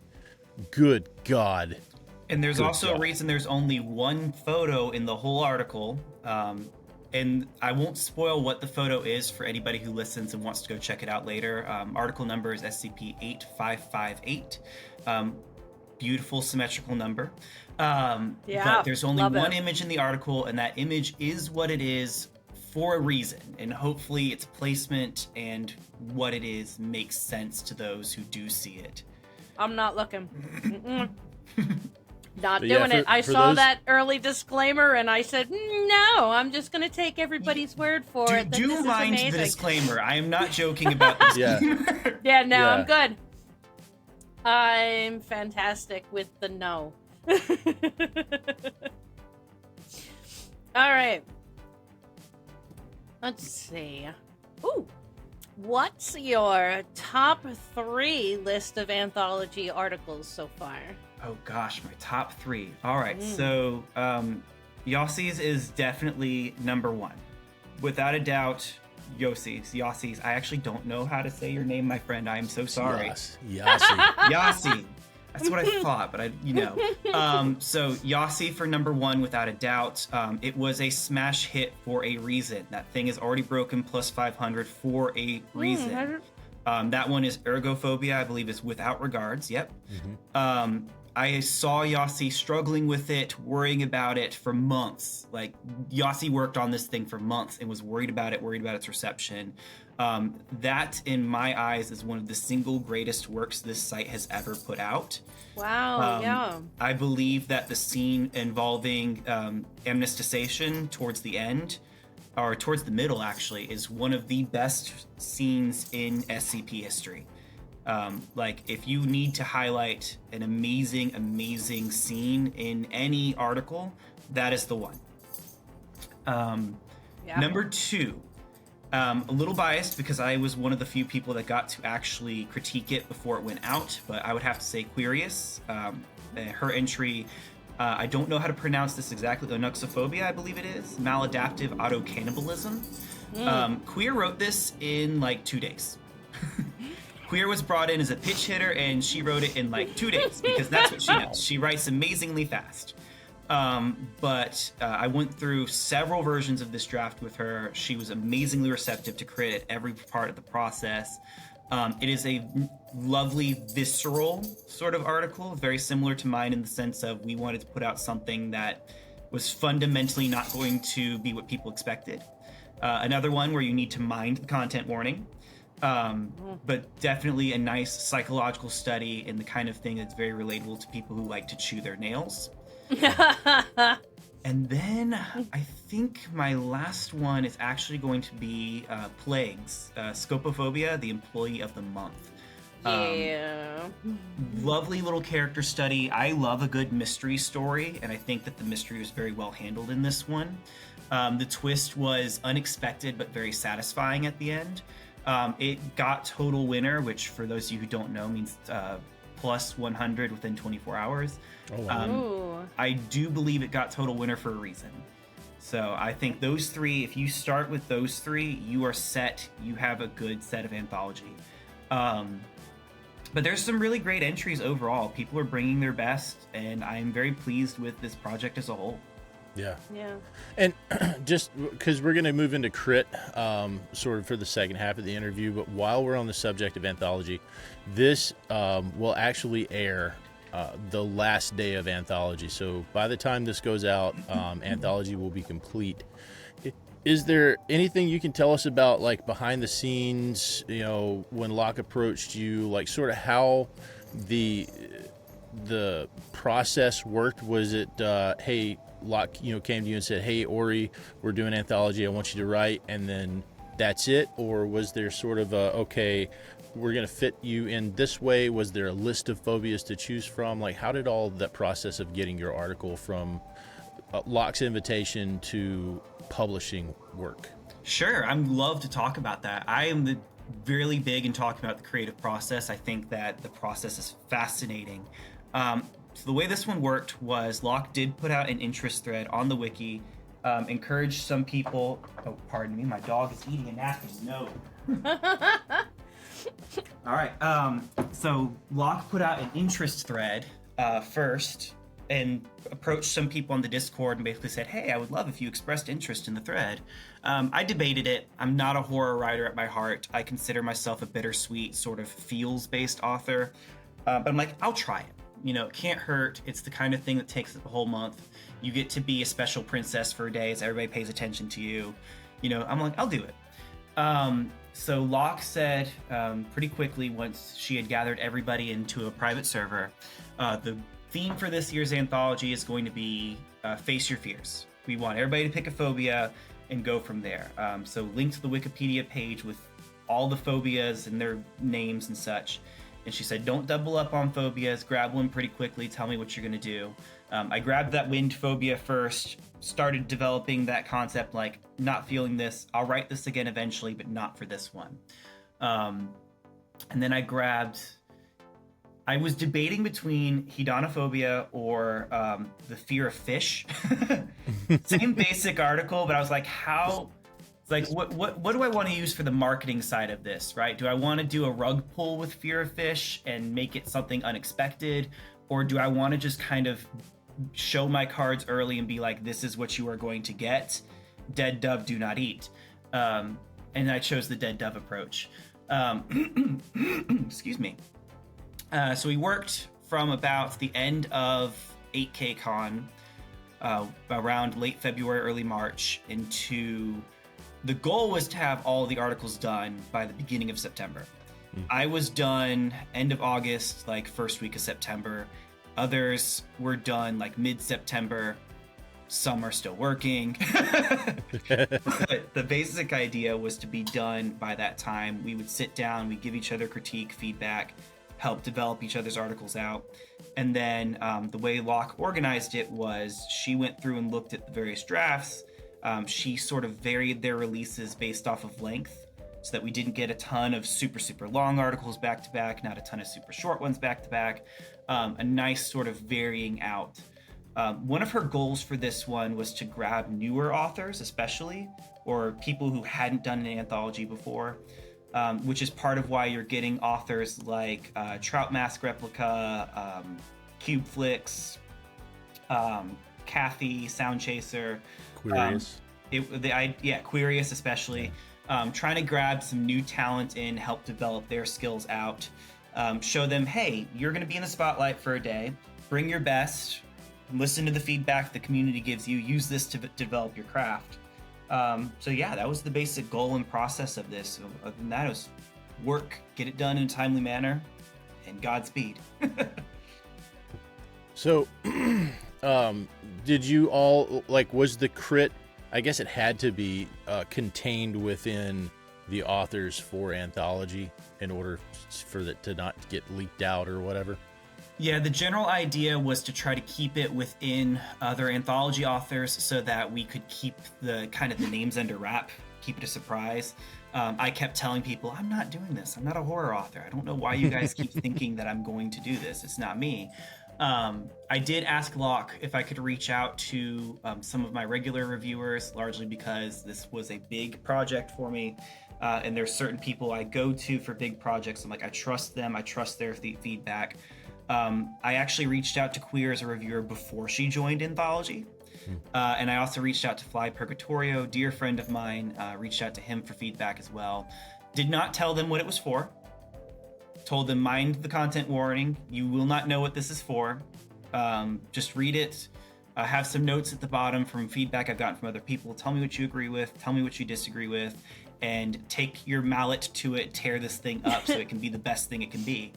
But other than that, it was just other anthology authors. Yeah. Yeah. I will say that as soon as I finished it, I went to look at your author post. There was one name I was like, I know this name is going to be on the crit list, and it was Ekronak. Yeah, Ekro was one of the people that got me. Yep. So Ekro, we actually did a swap. I reviewed Ekro's, Ekro reviewed mine. At that point, the draft was pretty much finished. Ekro mostly gave me a couple of like formatting, spelling, grammar, and then just hey, this was effective, this was not effective. But yeah, Ekro definitely took a look and was very helpful with what he did grab for me. Yeah, that's my kind of SCP consumption consists of a lot of the short story. I love short stories. I'm a short story guy, and body horror. I love body horror. So. Yeah, Cassie's not body horror, so I was like thoroughly. Yours is at the top of the list for me. Yeah. Like as soon as I was like, we got to get Ori in here because this was one of my favorite articles ever, and then seeing Ekronak in there, Ekronak being like the body horror guy, I was like, it had to be. So yeah. Yeah, good stuff. It was very helpful. I was very grateful to all the feedback I got from all of those reviewers. It was a lot of people.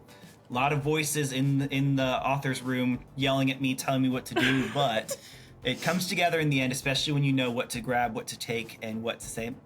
That's a more personal opinion. I don't think I'm going to be using that one, but thank you. I appreciate you. So Crit obviously holds a special place in your heart. Yes. What's the magic mix? What do you think is the perfect flavor combination for good Crit? All right, so... the main reason I love critique so much is because of my roots as an educator.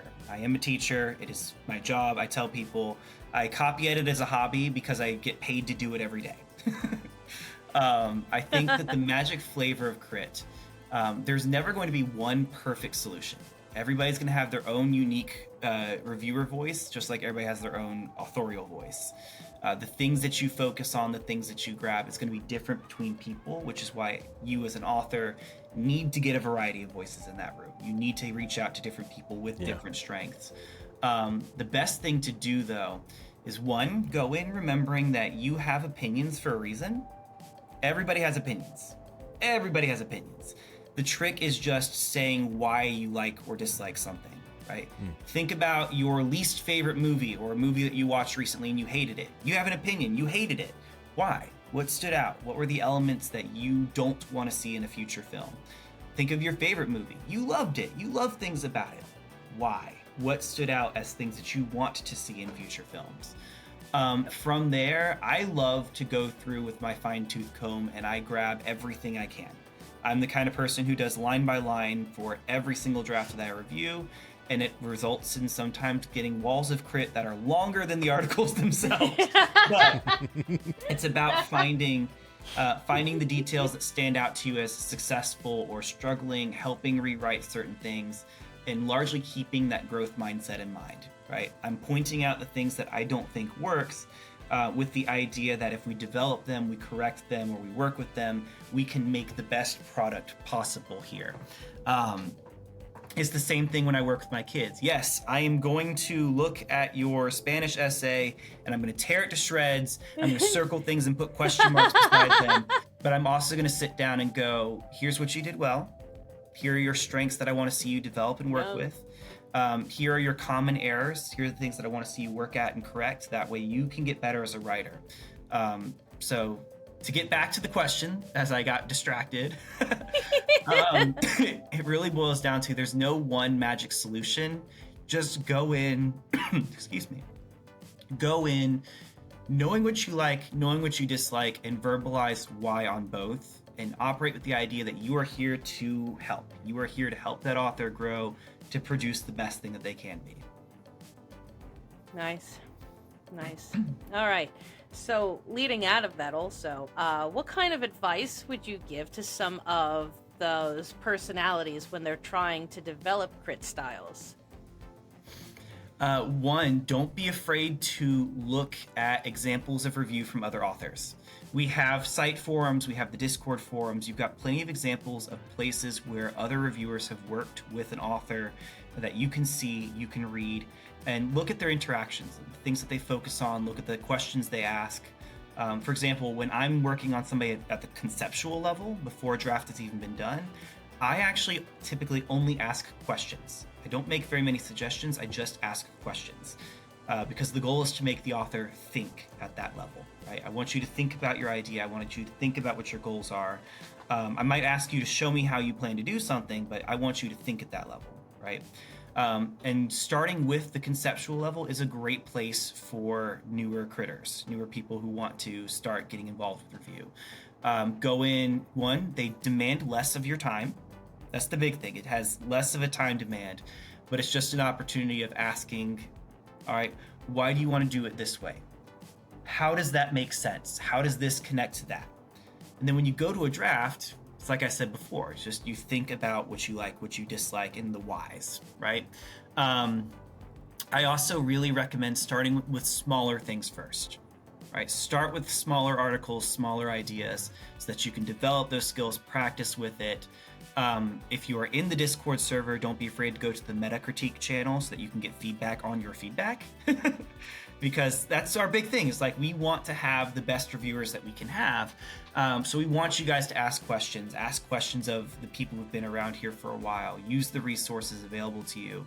And if you do that, you will be successful. Just don't be turned off by the idea of failure, right? You will make mistakes. You will say things that you look back on, you're like, wow, that was cringe. I wish I hadn't done that. But every single mistake that you make becomes the thing that you learn from. There's an old quote, I do not remember where it came from, that was like, never try, never fail. But it's also never try, never learn. Never fail, never learn, right? Same thing with writing an article, right?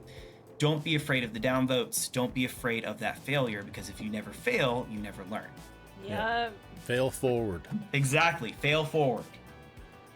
I don't like that. But I understand it. But I don't like that slogan. Cassie, that's why I'm so busy all the time, because I never miss an opportunity to do something I've never done before. You're too busy failing until you get it I've never right. done this before. Yeah. Like, oh, cool. I get to fuck it up. Oh, I've never done that before. Yeah. Just that's the quote. With the you have a quote and then there's a dash and it's got your name, Kelsey. Yeah. Oh, I haven't tried that before. On a T-shirt. That. Yeah. That is. I want that on a bumper sticker. I think that's my life philosophy. I've never tried that before. Yep. That was Good philosophy. putting a film crew together, you know, like, hey, I've got a script, let's make this, and recruiting people to the crew, and they're like super nervous, and it's like, okay, so we're gonna fuck it up. We're gonna fuck it up. Yeah. Let's do it anyway. Come on, Yeah. let's fucking go. Yeah.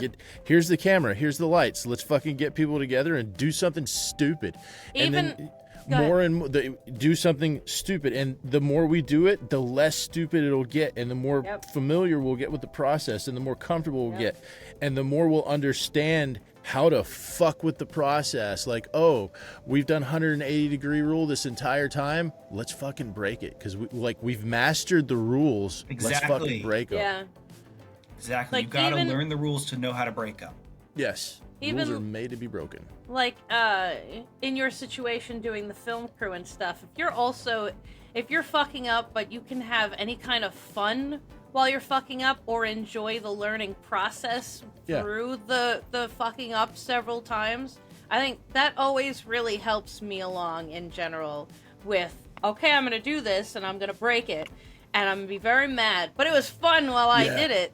Like, all Enjoy right, it is not time wasted. yeah. That philosophy, for anybody who's listening and trying to take inspiration from the things that I say, go with caution, because I'll say that philosophy has also held me back a lot in life. Like, I'm not going to do this unless I can learn something or have fun doing it. Sometimes you got to be bored, man. If you want to make progress, sometimes you got to do the boring, tedious shit. And I tried. That's where the effort comes from for me. Like, oh, new crazy shit that I've never tried before. If that's all you ever do, you kind of don't make any progress.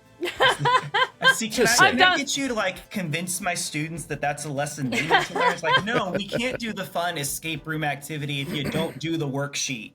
Right? If you don't do the worksheet sometimes, you don't listen to me lecture at you sometimes, we can't do the big fun thing, right? Yeah. So time wasted or time enjoyed is not time wasted, but sometimes you've got to do the However. boring thing. You've got to read the guide. You've got to read the essay. You've got to sit down with the theory, the text, and then we can try the fun things. That's Yeah.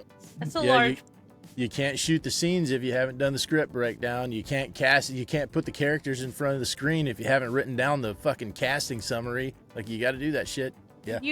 But this is especially for students. It's a big part of growing up. You can do the fun thing, but there are going to be things you don't want to do that you have to do first. Right. In a lot of things. Kelsey wants to do film production and all that stuff. There's a lot of hard things you're going to have to go through, all the classes and the paperwork, and you're going away and you're going to take all that shit with you, and none of that is fun. Some of it is fun, I'm sure, for you. You, maybe. If you do wind up sharing a clip of this with your students, I doubt you will, but, you know, I'm all about dispensing the life experience because I'm an old fucker. You have to find, when we're in the studio as a student and we're going around and we're doing the work, like we're setting up the lights and we're trying to find the extension cords to plug in the lights. And one of the things that I found was, this is tedious, but it's work that I like. Yes. And that to me is the magic missile. That's the magic ingredient, is if you can find, I like doing script breakdowns. I like writing character summaries. I like those things. In another life, there was plenty of opportunity to do the new weird thing, but the daily tedium, I couldn't fucking stand it, and it made me miserable. This, I actually like the daily tedium. So that's the key component, is recognizing that, yep, you're going to choose something that gives you meaning in life. I hope you do. I hope you find something that gives you meaning in life and a purpose and a higher cause to work toward, whatever it may be. But understand that no matter what you do, no matter how big and great a purpose, there will be a daily grind, and it's something that you're going to have to be comfortable with at the very least. Hopefully it's something you enjoy. Like, Exactly. I have a regular, well, not regular, but I have a more or less regular sales. I'm in sales. I sell things every day for a living. But I have fun while I do it. I am good at what I do. I'm proud of myself. I have a ball. It's exhausting.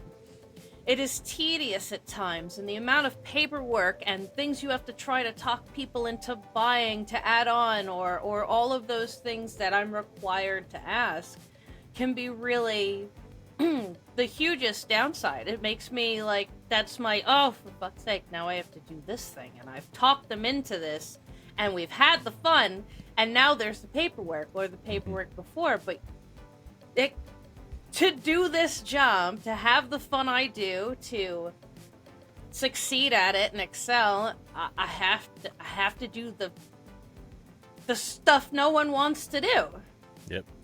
Exactly. That's just how it goes sometimes. But I have to do it to enjoy my job. That's it. And I'm just in sales. You're doing like filming and scripts and stuff like that. Like I'm just in a regular sales job. But it's still there. Like, that can be a part of finding that nice, happy medium. I have a regular sales job I didn't go to college for. But I found something I enjoy. It's just a lot of paperwork sometimes, and I hate the paperwork. And that's part of life. Like life comes at you fast, and life will absolutely hit you with a godsmack and fuck up every plan you ever had. But at the same time, excuse me, if your eyes are open and you know what brings you joy, that's important, is know what brings you joy. If you do, then you can recognize that life is also, it's like a river floating by, and sometimes there's a rotten dead corpse and you got to deal with it. But also sometimes there's loot, man. And you have to recognize that thing that brings you joy and be able to reach out and grab it before it passes you. I grabbed the candle off that orc. I totally did the work, and then I got a present. Yeah. Anyway, so now that we've we're old and we have to philosophize. We're ridiculous. So we crit, we talked about like how to develop yourself as a critter. Mm-hmm. So now for authors who are at that stage of, oh my God, I want to write things, but I know I've got to go through this crit process and get critique. What would you say to that person?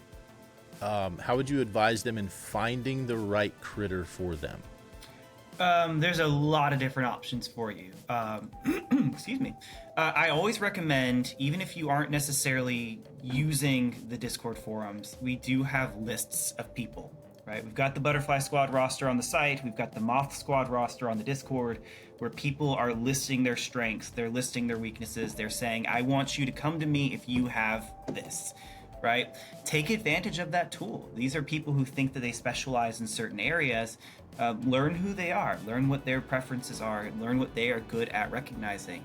If you know of an author that you really respect, that you see as particularly skillful in your content area, go to them. Ask them, hey, are you willing to review this for me and take a look at it? For example, I really respect Fly's character work. Fly Purgatorio has wonderful character work. So I will go to Fly and I'm like, hey, I want to make sure that my characters are shining in this. I want to make sure that my dialogue is doing what it needs to do. If I have horror, now I'm definitely going to queer for anything I have that's horror related, because it turns out she's really good at horror, right? It's like, find the people that you can trust to be honest with you, and find the people that you can trust to give you an informed opinion, but also like actually analyze your work. Be prepared to make changes. Don't be afraid of change. Don't be afraid to kill your darlings. And that quote often means, people seem to understand it as, don't be afraid to kill your main character. That's actually not what it means. Kill your darlings means don't be afraid to get rid of that scene that you adore, that the audience cannot get behind, right? The original draft of 7,999 had a whole discussion on religion in it. I loved it. I loved the religion discussion. The reviewers hated it. The reviewers said it was too much of the same stuff that we had already seen at that point. It was killing the pace. And it made me sad, but I got rid of it because I needed to. For the piece to be successful and for the overall vision of the piece to succeed, that needed to go. So find people that you can trust, find people who have the skills in the areas that you want to work with. And then the big one, so big that we have a sticker for it in the server. It's a picture of a moth shrugging and it says, make friends.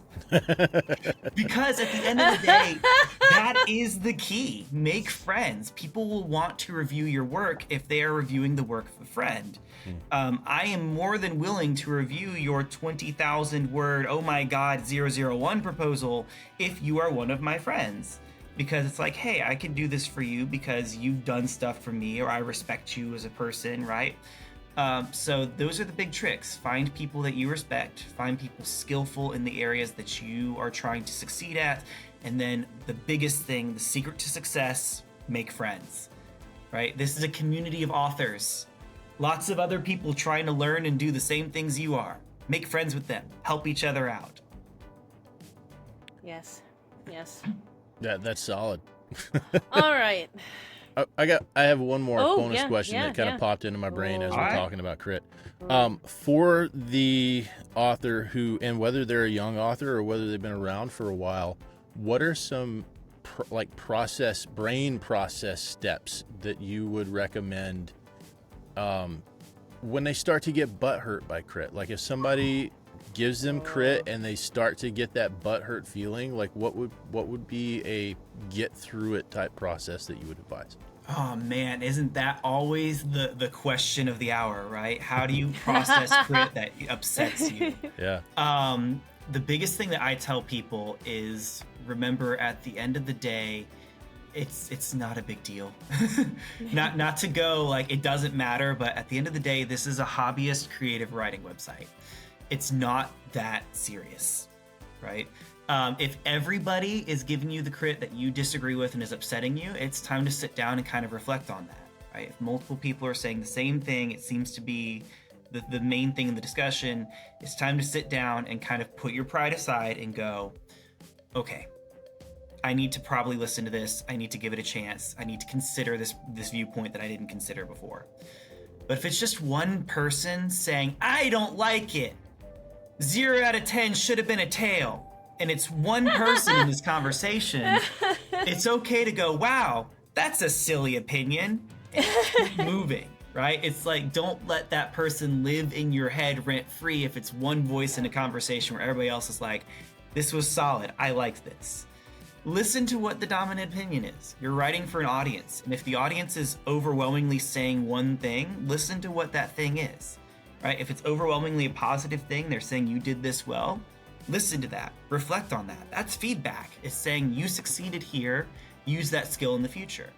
If they're overwhelmingly saying one thing and it's negative, that's feedback. Say, okay, I need to focus on this next time I try this kind of thing. And that's how you start moving past it, because you start seeing it as productive instead of destructive. Nice. Yeah, that's good. Okay. So, what are you plugging today? All right. I am going to go ahead and be a corny bastard and replug my anthology one more time because I can. And plus, this is a plug for the whole project, especially since we're posting this on the day the project wraps up. So SCP-8558, that is a perfect mirrored number. Hedonophobia, carnal rotting. Please mind those content warnings. They are not a joke. I am very much serious about them.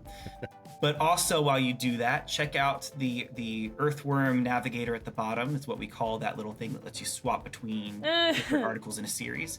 And explore some of the other anthology entries. We are going to have 31 of them posted by the time this goes up. So explore them, check them out. If you have a phobia and you happen to see it on the list, click it. Regret that decision. But explore around, right? Because this is our lovely celebration of our spooky month of October. So Live with your choices. Right.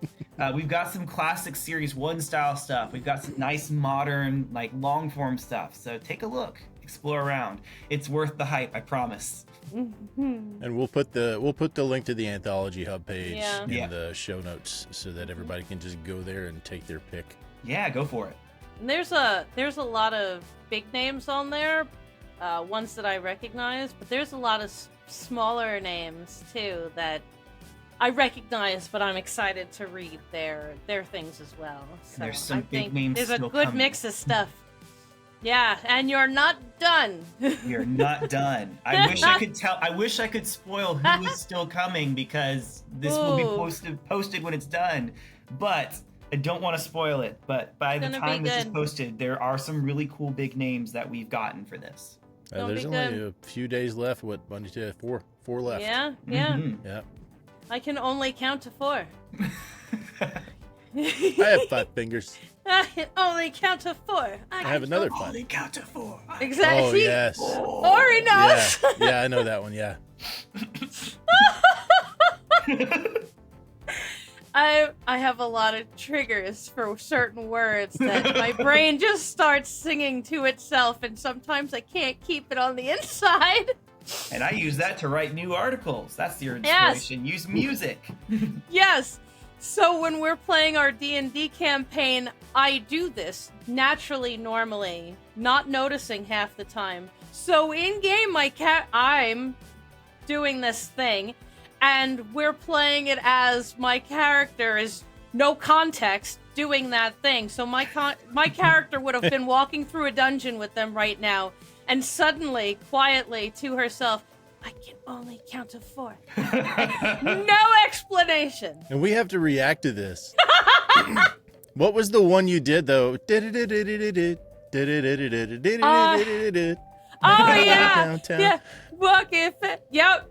Because we're like, I forget what it was.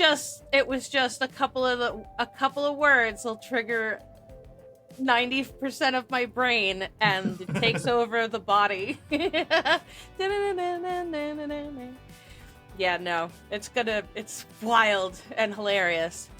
All right. Well, thanks for sitting down and answering the questions, Ori, and listening to us philosophize as old Yeah. people. No, Great that's awesome. Thank you conversation, guys yeah. for having me. Yeah. Always. We got any mail? We have a Twitter and we have an email, and I'm excited about that email. Twitter says, "Tell Ori I love them," from Calibold. Love you, Callie. And from the email box, this is from Digna Figlioli. Hey there! We're committed to offering you the finest service driven by our dedication to our craft. Thank you for partnering with us. Your invoice, GNB/TFLPLOX/0PAN/4354981/7269115/80, not 09MYJ. Reference 435-498-1/7269115/809MYJ. E-receipts GNBTFLPLOXZOPAN. I doubt that's from a fan, but You we didn't didn't hear mess up anything. a single number or letter. This is what I do. In awe of you. Yeah. I didn't hear anything from Phyrexian this week. Hopefully they didn't get made into tacos by a taco truck full of raccoons. Phyrexian, what's wrong? Where have you gone? What, Weekly harassment. They said they were camping in North Dakota. Yep. I'm worried. I'm worried about the bears. We hope you're still alive. I hope for Sincerely. I hope for a nice email telling us the tale of this camping trip. It's not like Phyrexian to not write in. No, I'm it's kinda weird. worried a little bit.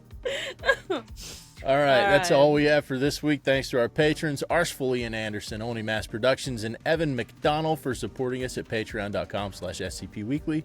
Your support literally helps us keep the lights on. Intro and outro music was Caught You at the Perfect Time by Superintendent McCupcakes.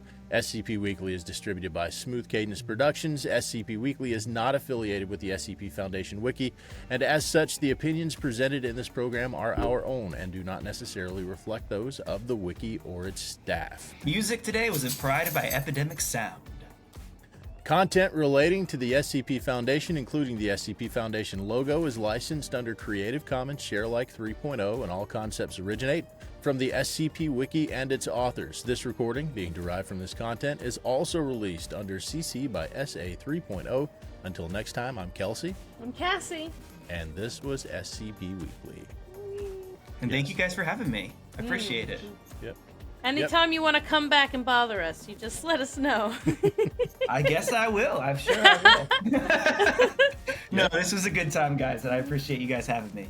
And if you don't have anything else going on tonight at 8 on Twitch, we'll be playing D&D with Dr. Years. That's a pretty good time. Sure, I'll see if I can't stop by. We're going to have a ball. But this was great. Thank you again. Thank you, guys. You guys have a wonderful day, all right? You too. All right, Bye. Bye. Us doing these trees, diamonds on my feet, caught up in these talks, circling my head top. Should have been more cautious. Now I got what I wanted. Many I've been here before, made it out of 11 more. Like my frontal cortex, so I can't stop. I want it all. Listen up, I'm calling you. I need you to tell the truth. Remember when you wanted to. Remember that I said was you.